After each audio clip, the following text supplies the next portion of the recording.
is the 4th of July, and to do so before, the Miami Plays Part 7, and I hope you guys are enjoying those videos. It seems like it's nowhere from my standard. It's pretty good viewership from, the Miami Plays. But yeah, regardless, I hope you're enjoying those videos. But while Miami Plays is happening, this has been an extraordinary week regarding the Miami sports, and I know it's pretty crazy to say considering that we lost a couple of games, but something happened on the Wednesday of that really sparked this being the winner of the week, while we're on the verge of getting swept, and also the current winning streak that we're going through right now, and also I didn't realize this until a couple of wild card teams that are losing right now. We still have a small chance of making the playoffs. It seems pretty crazy to say, but yeah, we still have a shot. But we gotta win out. We gotta keep doing what we're doing, and then come All-Star break, we should put more of the pieces together. And the way to do so is, number one, the bullpen. Number two is to have the trust and not being too stubborn like the manager. Some of the player scouts and VPs are actually fired this week, and our general manager has completely taken over. So that's the bad, but also it could be the good. But I guess we'll just see what happens. But yeah, let's talk about this. Marlins baseball took me by surprise. It took me by surprise this week. We had some good stretches, but we also had incredibly bad stretches and some frustrating, infuriating games. But this week, it really caught my eye. A lot of things that are pretty unique that I never expected. And we'll talk about that. Let's talk about the Summer League. And I'm not going to wait till the end because of the fact that the game is happening right now. And right now, the Heat is tied with the Sacramento Kings, 29-29. I could technically watch it right now, but just so you guys know, I will be reporting some of the Summer League games. Right now, they're in the California schedule, so they're in San Francisco.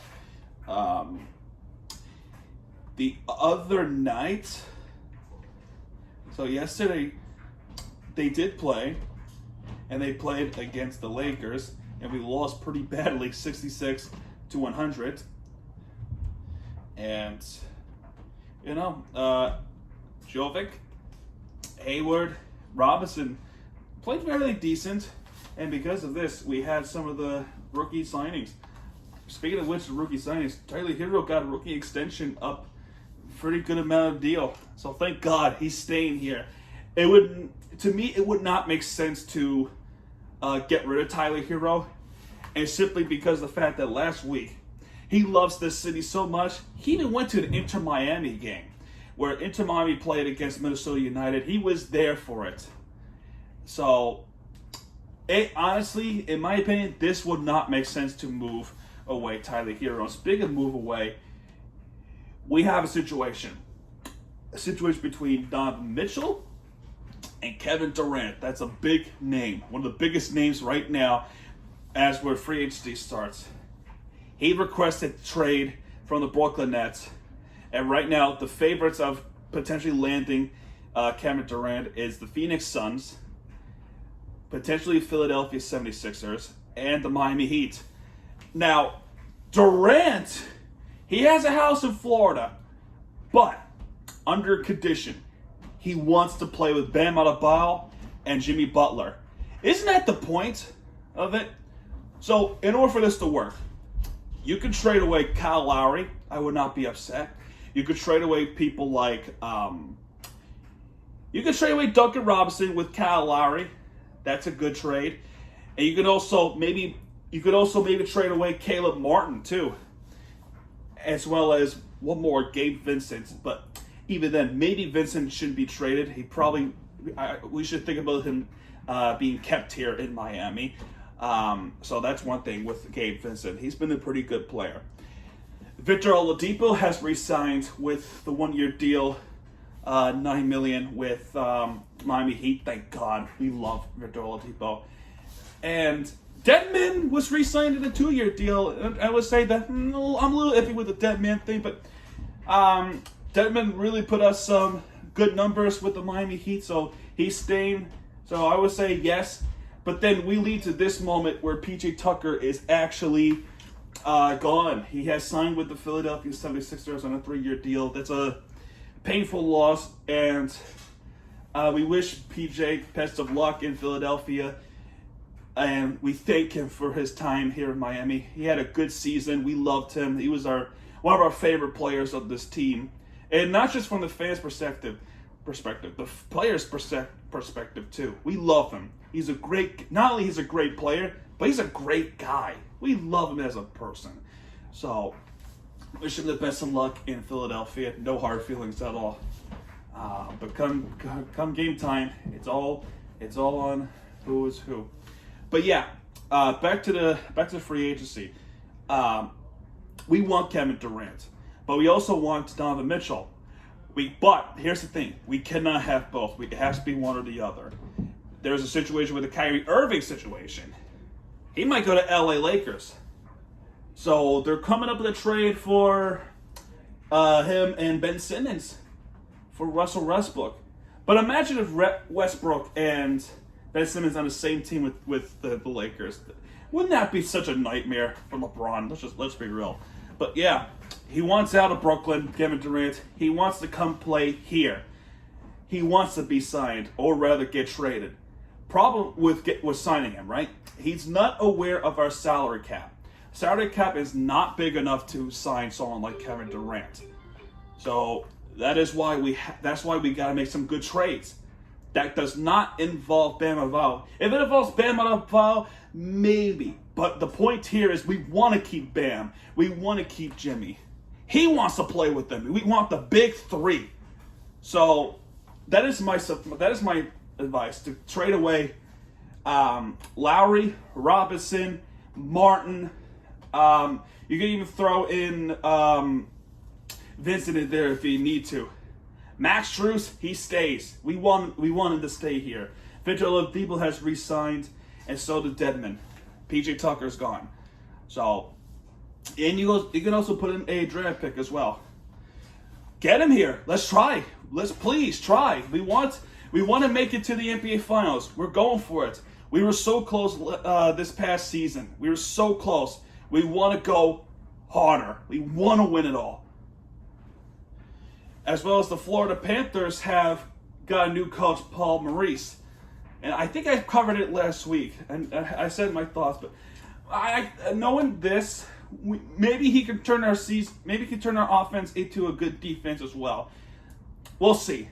I heard he's a good coach on it all, but there is a toxic relation between them and the players. So who knows? We'll see. We'll see what happens. But for some reason at all, I have a good feeling about this. And speaking of Florida Panthers, we have an unfortunate news that Anthony Duclair has unfortunately tore his Achilles.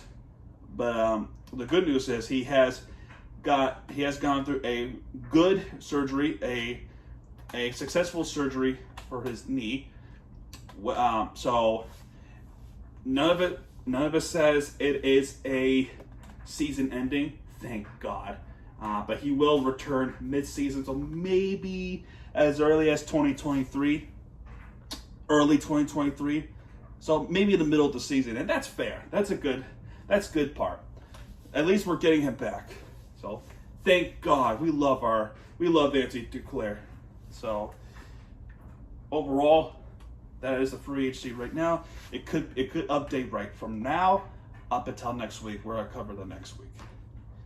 All right, next we talk about Miami FC real quick. And last night actually, there was actually 2 soccer games. I'll talk about this one first. Finally, we won something, and it's 1-0 Miami FC with Joshua Perez. Ultimately put the game away against Indy 11. With this win alone, we move up closer to the playoff spot. In fact, we're probably in that playoff spot right now if we continue to win against a big team like Pittsburgh because next week we got Pittsburgh, speaking of which, the Riverhounds. So it's a big game to watch. And we want to win. We haven't done so already. And then something happened in the stoppage time where Indy was close to equalizing. Frustrations has happened from the referee whistles, and Menya Arteaga actually was tossed out from red card. So there was a ejection card that happened, and that did not look good for them because now this guy cannot play in. He cannot play this Wednesday against Pittsburgh. All right. So, look, there's actually another soccer game that I watch. This is something I don't normally cover, but this has brought to my attention, and this is for Inter Miami. I would have put them as winner of the week. I really would have, but I cover the major leagues. But this academy, if you are an Inter Miami fan, you know what I'm talking about. It is a U15 final between Inter Miami versus Real Salt Lake that happened last night. It was a finals game in Frisco, Texas, which is FC Dallas, home turf. We took the lead in the first half, and we add on to the insurance in the first half as well. And the minute time that we took the lead, when we broke the score even, as I'm trying to figure that out right now, and these advertisements keep popping up, but yeah, we were leading 2-1 from the first half, and really that is really the score of the game, really. So here we go. This I found it. In the goal in the 13th minute, Victor Fung with a nice goal from in the box to make it 1-0 Miami, 1-0. And the second goal, and he is the player of the game, and really the MVP of this game, in the 26th minute, Santiago Morales, who scored for 2-0. But then somewhere in the 30s minutes, as these advertisements keep popping up, we actually committed a penalty. Okay, it was the 36th minute. We actually gave up a penalty, and Xavier Gazzo to put the game break the shutout, and what it turned out to be a pretty exciting half. You feel some tense in the second half, but the second half, it's more defense and defense and defense. It's really what I say. There were some chances. We had big chances in the second half to put the game away. Miami was a better team, and they proved they were a better team because our goalie made some incredible saves. And near the end of the game, we did it. The U15 Inter Miami team has won it all in an MLS Next Cup. Congratulations to the Inter Miami Academy U15. You've earned it. And this is good for our Inter Miami program, because not only we have a bright future, but the kids in this academy have a bright future for the Inter Miami, and make some good feedback on the future of their careers, and maybe in Major League too. Inter Miami is proven to have a very bright future, and to have this moment this early in their academy and their franchise history is something special. It is an incredibly special feeling if you're an Inter Miami fan. The academy, the U15 team, has won it all. I cannot be more proud of it. To happen this early in the franchise is speaking something from the bottom of my heart. And it doesn't come that often. So, luck, how about skill? And speaking of skill, finally we go to our winner of the week, the Marlins. Now, it may seem a little bit much to call them winner of the week, despite the 9-0 loss that happened. And and the 5-3 loss on Tuesday, where we had the lead and we blew it. It got different starting Wednesday. But on Monday, I unfortunately have to go through the score. Goldschmidt homered, Yepes homered, Goldschmidt doubled, Yepes homered, Carlson tripled, and Carlson scored on a wild pitch. There were a couple of moments where there were some errors in this game. ESPN didn't say it was an error, but maybe it was in the next game. But Papa Lopez just wasn't himself. He gave up 5 runs. A couple of them were home runs. And then our bullpen just could not handle the deal. Wainwright still looking very strong. On Tuesday, I feel like our win streak should have started there. I truly feel like this should have happened. But Garrett, wow, I can't believe it. Braxton Garrett, our starting pitcher, and I can't even blame the bullpen for this one. Garrett could not put the game away at all. He started off good with 5 strikeouts, but then in the 4th inning with 2 outs, he has collapsed. So Miguel Rojas has doubled to right, which is 1-0 Miami. Fortes, the guy who hit a walk-off home run against the Mets on Sunday, 2-0 Miami, and Jorge Soler singled to center, and that's in the 3rd inning, 3-0 Miami from the 3rd inning. 4th inning where we have a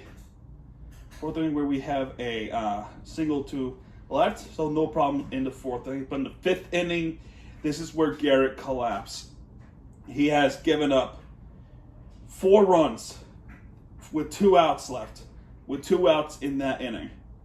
From Sosa tripled, Edmonds singled, Carlson hit a ground rule double, and Goldschmidt hit singled shallows right center. Garrett frustrated. I'm frustrated. I can't even blame the bullpen anymore. Garrett still needs some work. I think what's best for him is because the injuries that's happened. If it was up to me, and if his injuries were not happening, I would have optioned him back to the minor leagues, back to AAA, where he can improve. Back to Jacksonville. Final score of this game was 5-3. However, things got better in the game on Wednesday. So Carlson hit a sacrifice fly to right, 1-0 St. Louis. Jesus Aguilar singled to right. That allowed Cooper to score, so tie game. De La Cruz grounded to a double play. Shortstop decided to throw second to first, which Anderson was fast enough where he could make it to the home place. That's 2-1 Miami.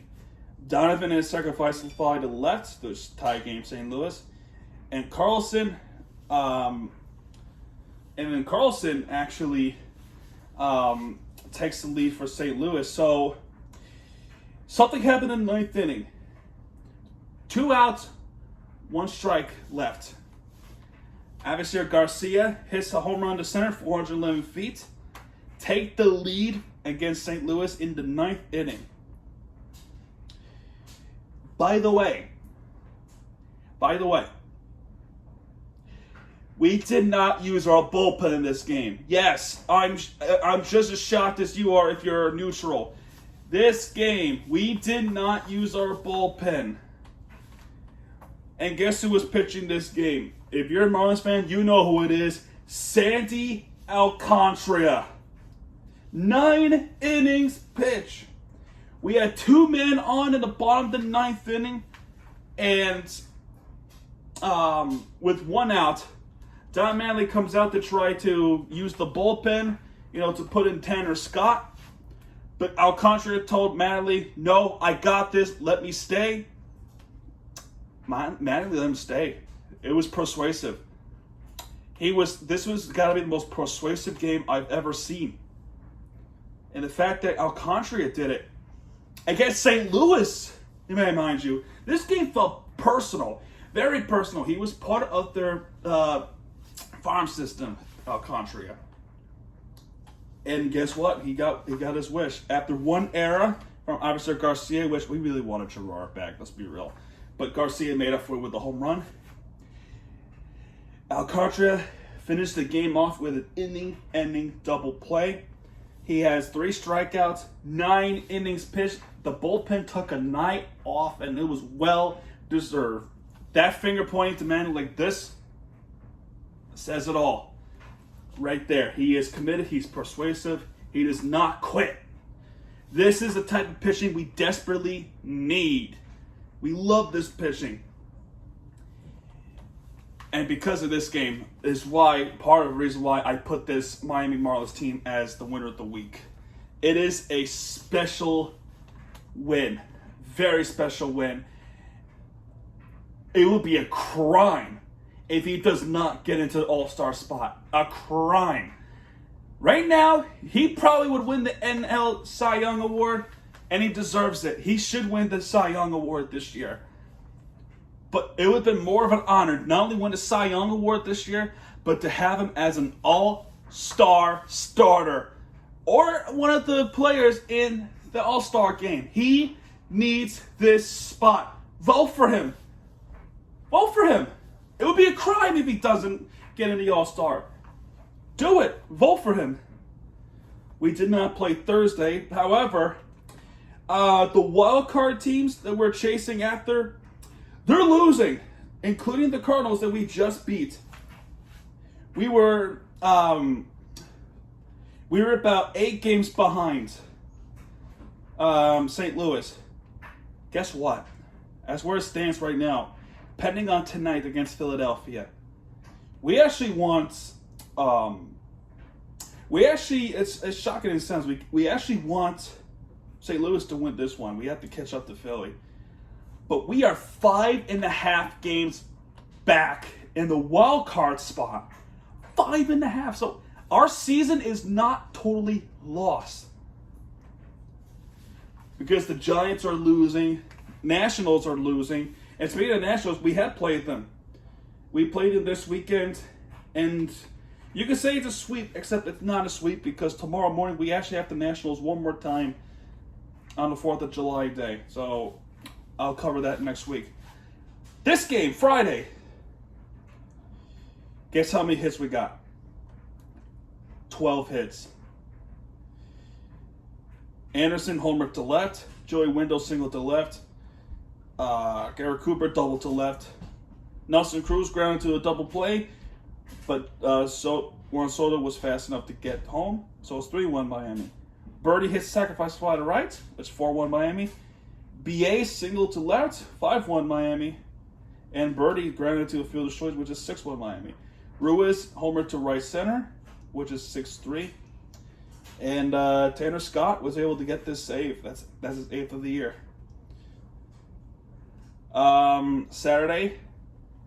Yesterday, we did not give up at all. Castano got his victory as a starter. That's his first one, I think. Jesus Aguilar homer to center, 2-0 Miami. Barrera single to left, which is a score because of a couple errors that has happened in this same play. But Iverson Garcia grounds the fielder's choice. Cooper was fast enough to get there. So it's 3-2. Miguel Rojas hit a sacrifice fly, so it's 4-2 Miami. Juan Soto actually homered to left, 4-3 Miami. And Garcia singled to shallow left, which allows Aguilar to score. And that's your final score, really 5-3. And then Tanner Scott gets a save. That is his 9th save of the season. If you have noticed in these games, we're actually using the bullpen very discreetly, but somewhat overused. And let me explain. This game, we actually use Anthony Bass, Okirk, and Tanner Scott twice in a row. Today, when we won extra innings, we used Anthony Bass, we used Stephen Okirk, and Tanner Scott again. Now, I understand some of the bullpen I can't trust, but then this is where you're pretty much overusing Tanner Scott, more importantly. But you're also overusing Anthony Bass and Stephen O'Keefe. They might not be available to play afterwards. I would be careful of this game. Speaking of which, this game, Pablo Lopez, once again with a good performance. He gave up 2 runs that would ultimately tie the game, but before that happened, he was actually hitting a no-hitter. He was actually, not hitting, but he was actually pitching a no-hitter. Yes, a no-hitter through the 6th innings, and in the 7th inning, he gave it up. But an impressive, we haven't seen no-hitters like that in years, actually. The last no-hitter that we actually won it with was Edinson Valquez on June 3rd, 2017 at Arizona Diamondbacks. That was our 6th no-hitter and our last no-hitter, and that was 5 years ago. So getting a no-hitter here would have been our 7th. Pablo Lopez has already broken a major league record with 9 straight batters strikeouts against the Braves last season. So I would expect more history with Pablo Lopez shortly. But while the no-hitter is going on, Birdie grounded to fielder's choice. That will allow De La Cruz to score, and Williams hit a home run. Luke Williams, right? Is it Luke Williams? Yeah, Luke Williams, the third baseman. That's his first home run of the year. First home run of his Marlins season. Right when the no-hitter was broken, Nelson Cruz was able to send Josh Bell back home because Josh Bell was the one that break the no-hitter. And then Andrianza to hit a sacrifice fly to tie the game. And then the blow here was Josh Bell homering to left. That's 411 feet. Okay, do you remember the St. Louis game? We were down 2 outs, 1 strike left, and Garcia hits a home run, a double home run to take the lead. This game, we did it again. This time it was not Jesus Sanchez. It was Jesus Sanchez. It wasn't Art Garcia. Oh my gosh, why am I so dumb at talking? But Jesus Sanchez did it for us in this game. We take the lead 4-3. But the difference between this game and that game, actually 2 differences. One, we're using our bullpen in this game. And the other game, it's Alcantara doing the work. So no Alcantara in this game. And then another big difference is what I'm about to say right here. Robles singled to left center. That's allowed Escobar to score here. This game would have been over if, one, if BA was quick enough. 2, he could have tagged the runner that's coming to third and then throw to first, or seconds rather. He could have tagged the runner going to third and then quickly throw to second. That would have been an inning double play. But he went to second base first, and then there was no double play going to first. The guy just made it there on time, and that was Andrianza. He made it just in time. And that, just like that, the score is tied 4-4. So Tanner Scott did not get his save. He actually blew the save. So we had a Manfred Bull, the ghost runner in the extra innings. But this game, this Manfred Bull, it's been all us. Because B.A. singled, reached on infield single to shortstop, which allowed De La Cruz to be fast enough to make it in. John Birdie hits the single to deep right, which allows Jacob Stallings to score. And now it's 6 for Miami. And to put the game away, Joey Wendell reached an infield single to first. It is now 7 for Miami, and that is your finishing score, final score. And Dylan Floro, who was not much good of a pitcher, he got a save, his first save of the year. He got a save for us, and Miami Marlins, not only they're winner of the week, but they are the surprising team of the week. Very surprising. I just cannot believe the performance that they have put out this week, and it makes me happy that they played this good. as we are approaching 29 minutes in, about to be 30. That is all I'm going to say right here. Happy 4th of July. This video is uploading right now, tonight, July 3rd. Tomorrow is Miami Plays Part 7. Tomorrow, actually, go to FL Team's social media. I will be doing a live show for the first time in my career in FL Teams. I am having a guest. We're going to talk about the same things that I talk about, but with the guest, we're having a conversation. We're talking about the Hurricanes. We talk more about the Hurricanes because he knows more knowledge of the Hurricanes. But with the Hurricanes, we're recruiting 4-star players, and we're still recruiting 4-star players. It makes us wonder if there is a Mario Cristobal effect. And that's something we'll talk about tomorrow on the 4th of July. High heat in the 305. Thank you guys so much for watching this video. If you like this video, hit that like button, subscribe for more content, because Miami TVG has you back. And when he does, he'll be right there with the entertainment you deserve. Miami TVG staying up, folks. And hi, everybody.